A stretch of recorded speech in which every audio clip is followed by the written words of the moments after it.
बिस्मिल्लाहिर्रहमानिर्रहीम, अस्सलाम वालेकुम।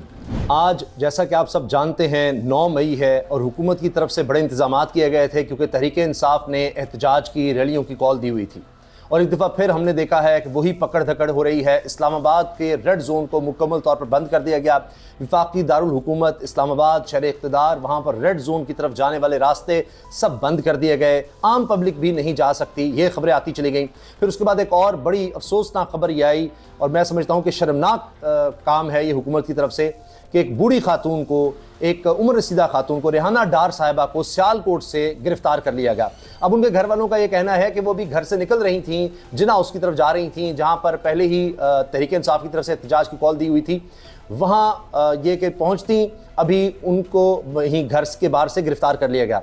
अब इसकी तस्वीर भी आई हैं, वीडियोज़ भी मौजूद हैं। और रेहाना डार साहिबा जो कि बूढ़ी खातून हैं, जिन्होंने फॉर्म 45 के मुताबिक तो ख्वाजा आसिफ को बदतरीन शिकस्त दी थी, वो इतने हौसले में हैं कि वो नारे लगा रही हैं वहाँ भी इमरान खान के। यानी उनको पुलिस वैन में बिठा दिया गया और जिस तरह से जाहिर है कि उनकी गिरफ्तारी हुई, अब वजह भी समझ नहीं आती। और उनके साथ दीगर ख़वातीन को गिरफ्तार किया गया है, उसकी भी खबर आ रही है, तो वहाँ भी वो नारे लगा रही हैं।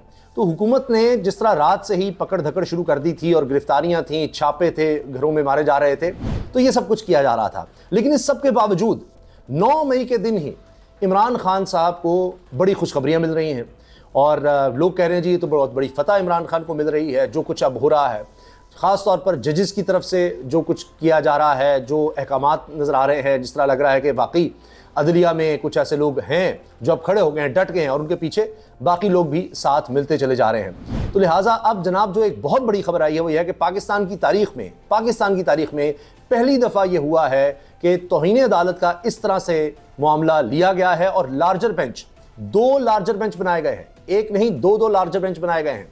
और अब 14 मई को समाअत होनी है तौहीन अदालत के मामले की।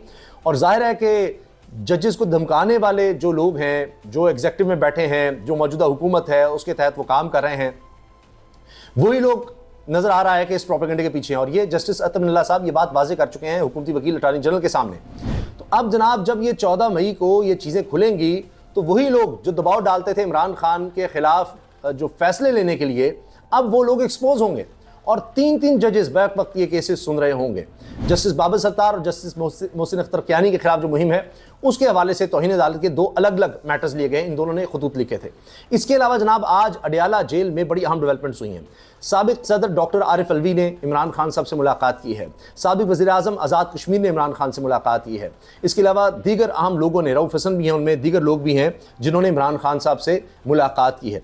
और इनमें जनाब कहा यह जा रहा है, जो रिपोर्ट किया जा रहा है कि अहम तरीन मुलाकात इसको करार दिया जा रहा है।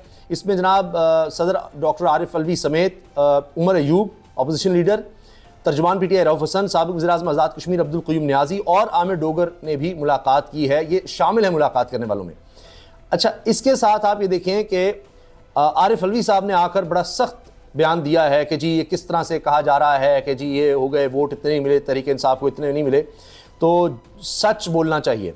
अब वो भी बड़ा सख्त आकर बयान दे रहे हैं। हाल ये है कि फैसल वाडा साहब का बयान आ गया, फैसल वाडा साहब का, कि इद्दत में निकाह केस का फैसला इंतहाई घटिया और 3rd क्लास है। इस फैसले ने ऐसा बीज बो दिया है कि इस घटिया फैसले के बाद बगैर निकाह वाला ज्यादा बेहतर नजर आ रहा है। अस्तगफिरुल्लाह। अब आप देखेंगे इस तरह की स्टेटमेंट्स अब आने लग गई हैं, तो आप सोचिए कि क्या बन रहा है केसेस का। उसमें साइफर केस का सुन लीजिए। साइफर केस का जो हाल हुआ है वो अब सबके सामने है। यानी अब उसमें मज़ाहिया पहलू आ गए हैं। केस पाकिस्तान की हिस्ट्री का किसी भी साबिक़ वज़ीर आज़म के खिलाफ सबसे ख़तरनाक केस के, जिसमें सज़ाए मौत तक की सज़ा थी जी। उसमें जनाब उनको तो इतनी सज़ा सुना दी गई, सख्त सज़ाएँ सुना दी गई। अब उसमें जो समाअत हुई है उसमें जो बातें हुई हैं, ऐसे लग रहा है कि जजेस भी अब वो जिस तरह होता है ना मज़ा ले रहे हैं कि 3 बड़े अहम पॉइंट्स कि हर दफ़ा जो सरकारी वकील ने कहा जी नहीं मेरे पास और सबूत भी हैं, मेरे पास और भी गवाह हैं, मेरे पास और भी हैं। पहला गवाह फंसता है तो अगले नहीं मैं कुछ और बताता हूं। अब हुआ यह कि एक तो बात ये कि जी ऑडियो लीक है जिसमें इमरान खान कह रहे हैं कि हमने साइफर से खेलना है, तो वहीं पर फंस गए क्योंकि जजेस ने कहा कि ये ऑडियो किस तरह से पता है कि ये दुरुस्त है, किसने हासिल किया। उन्होंने कहा जी अजहर नामी एक है जिसका वेरीफाइड अकाउंट है, भाई एक्स तो वैसे ही बंद किया हुआ है और वेरीफाइड अकाउंट एक शख्स का है, तो उससे पूछा जाकर के भाई तुमने कहाँ से ये ऑडियो ली है, ये दुरुस्त भी है नहीं है, वहाँ काम खराब हो गया। तो फिर उन्होंने कहा नहीं और भी बात है, और भी कोई गवाह है मेरा, सिर्फ ये गवाह नहीं। अगला गवाह कौन है जी? PTV का कैमरामैन। आप भी हंस रहे होंगे, और जजेस को भी इसी तरह का मसला रहा कि उनके लिए भी मुश्किल हो गया कि अब इसको कैसे आगे मामला को चलाएं। उनका पीटीवी का कैमरामैन इसलिए कि उसने जब इमरान खान ने तकरीर की थी जलसे में तो कागज़ लहराया था, तो ये कैमरामैन गवाह है, इसने कहा जी हाँ जी मैं कैमरामैन था और मैंने देखा उन्होंने कागज़ लहराया। वो कागज़ में क्या था, वो कागज़ क्या था, वो साइफर था, पता ही नहीं। ये आपका गवाह है, सबसे बड़ा गवाह है। यहाँ तक कहा गया कि आप आजम खान आपका स्टार गवाह था, उससे निकल कर अगर आप कैमरामैन पर आ गए हैं स्टार गवाह पर, तो फिर आपकी टांगें कांप गई हैं, ये आपका हाल हो गया है। उन्होंने कहा नहीं जी और भी है। फिर आखिर में जनाब वो वजारत खारजा की डायरेक्टर साहिबा है जिनका बयान ही नामुकम्मल, वहाँ पर फंस गए। तो खुद केसेस अब बोल रहे हैं कि जनाब ये किस तरह से बनाए गए हैं। साइफर केस इद्दत का मैंने आपको बता दिया, फैसल वाडा साहब का बयान, ये तो हाल हो गया है। और अब 9 मई के दिन अगर ये खबर आ रही है कि जी 14 मई को अब ये केस खुलेगा, तो जो केसेस बनाए गए, जिस तरह बनाए गए और जिस पर दबाव ज़ाहिर है वही लोग डाल रहे थे कि जी ये फैसले इस तरह के हमें चाहिए, वो सारी चीज़ें अब 14 मई को खुलने जा रही हैं। इसके अलावा जनाब आप ये देखें कि पकड़ धकड़ के बावजूद ये हुआ है कि लोग निकले हैं। अब ये एक तरफ इस्लामाबाद में इतना खौफ फैल गया कि तमाम रास्ते बंद कर दिए, कंटेनर्स लगा दिए गए। इस्लाम इंतजामी ने डी चौक से रेड जोन जाने वाले रास्ते बंद किए। रेड जोन को जाने के लिए सरीना और मारगला रोड साइड खुली रखी कुछ देर के लिए। अच्छा, हर तरफ कंटेनर, यानी कंटेनर सिटी बना दिया इसको इस्लामाबाद को। फवाद साहब ने, चौधरी फवाद हुसैन ने बड़ा ज़बरदस्त तबसरा किया। वो कहते हैं 9 मई के नतीजे में ख्वाजा आसिफ, अता तारड़ और नून लीग और पीपल्स पार्टी के दर्जनों बेरोजगारों का रोजगार लग गया, वरना इन सब ने दुबई में अकामों पर नौकरियां कर रहा होना था। अब असनाद मलिक साहब बड़ा नाम है, ट्रिब्यून में लिखते हैं और ये उन लोगों में शामिल हैं जिनको काजी फैसल साहब से बड़ी उम्मीदें थीं और ये बड़ी उनकी हिमायत किया करते थे और समझते थे कि वो आइन और कानून के बड़े हामी हैं और उन पर बड़ा जुल्म हुआ जाती हुई। अब ये शदीद तरीन नाकदीन में आ गए हैं। इन्होंने एक बहुत बड़ी खबर दी है chief justice Lahore high court के हवाले से कि वो भी एग्जीक्यूटिव के सामने डट गए हैं और मामला है एंटी टेररिज्म कोर्ट के जजेस का, इंसदाद दहशतगर्दी अदालत के जजेस का। एग्जीक्यूटिव उनको मान नहीं रहा, वो खास जजेस लगवाना चाहते हैं और एग्जीक्यूटिव को यानी हुकूमत को, उनके इदारों को ये खतरा है कि ये जजेस कोई इंसाफ ना कर दें या ये जो इंसदाद दहशतगर्दी के तहत मुकदमात बनाए उनको कोई ख़त्म ना कर दें और हमें इस तरह के जजेस नहीं चाहिए।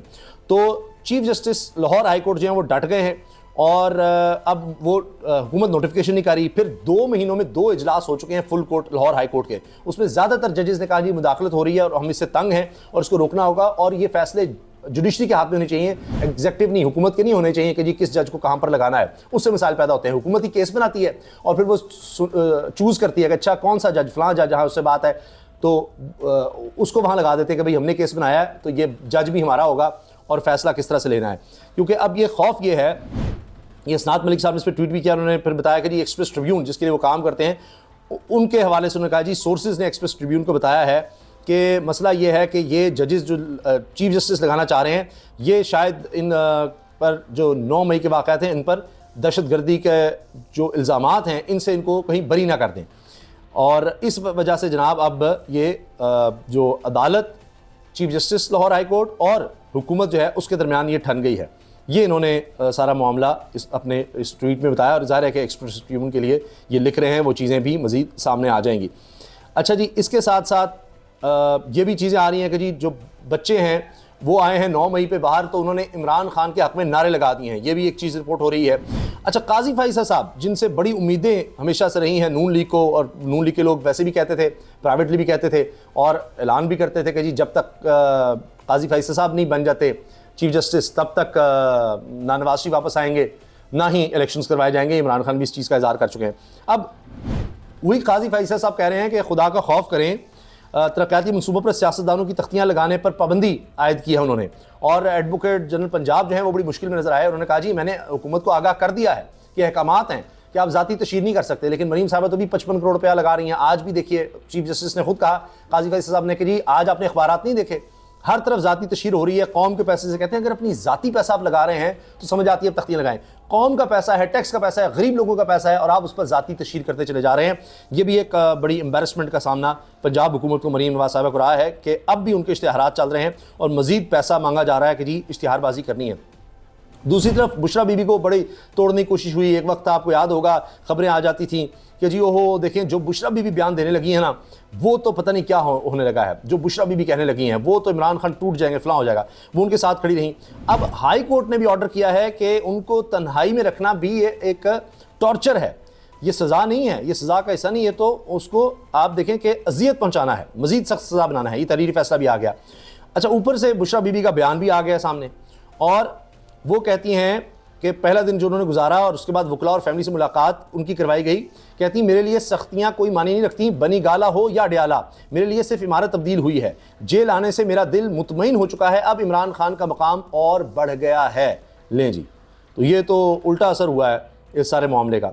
तो अब ये कहा जा रहा है जो मुलाकातें इमरान खान साहब से हुई हैं, ज़ाहिर है उसमें बातचीत भी हुई और पैगामात भी पहुँचाए गए हैं, लेकिन इमरान खान साहब के हवाले से नहीं पहुँचा था। कहते जी इमरान खान को डील के लफ्ज़ से ही नफरत है। अब जो फवाद चौधरी इंगेजमेंट की बात करते हैं, क्या मामला उस तरफ आएगा वो भी देखना बाकी है। लेकिन हो ये रहा है कि हुकूमत अब कटहरे में होगी 14 मई को। ये तारीख़ आप नोट कर लीजिए। और मैंने आपको बताया पाकिस्तान की हिस्ट्री में, पाकिस्तान की तारीख़ में कि अनोखा वाक़या है कि इस तरह से लार्जर बेंच बने हैं और हुकूमत की तरफ से जो जो लोग थे जिन्होंने धमकाया और जो कुछ किया है, अब वो कटहरे में होंगे और आहिस्ता आहिस्ता अब आपकी चीज़ें सामने खुलती चली जाएंगी। और जिस तरह मैंने अर्ज़ किया कि लाहौर हाई कोर्ट के चीफ जस्टिस की एक मिसाल दी है कि वो भी अब चाहे इलेक्शन ट्रिब्यूनल्स का मामला हो, वहाँ पर इलेक्शन कमीशन के आगे कि जी ये जजेज़ हैं, साफ शफाफ जजेज़ हैं, वो इलेक्शन कमीशन चाहता है कि ऐसे जजेज़ हों जो उनकी माने कि नहीं नहीं जिस तरह भी इलेक्शन हुए मान जाओ। और अब ये इंसदादी दहशतगर्दी का मामला भी जो है जजेज़ का, वो भी आपके सामने आ गया है। तो ये जनाब बहुत बड़ी डेवलपमेंट्स हैं जिनका बरह रास्त असर पाकिस्तान के मौजूदा हालात पर, आने वाले दिनों पर, सियासत पर भी है। और ज़ाहिर है कि इसमें इमरान खान साहब के लिए नज़र आ रहा है कि बहुत बड़ी कामयाबी है। अल्लाह हाफ़िज़।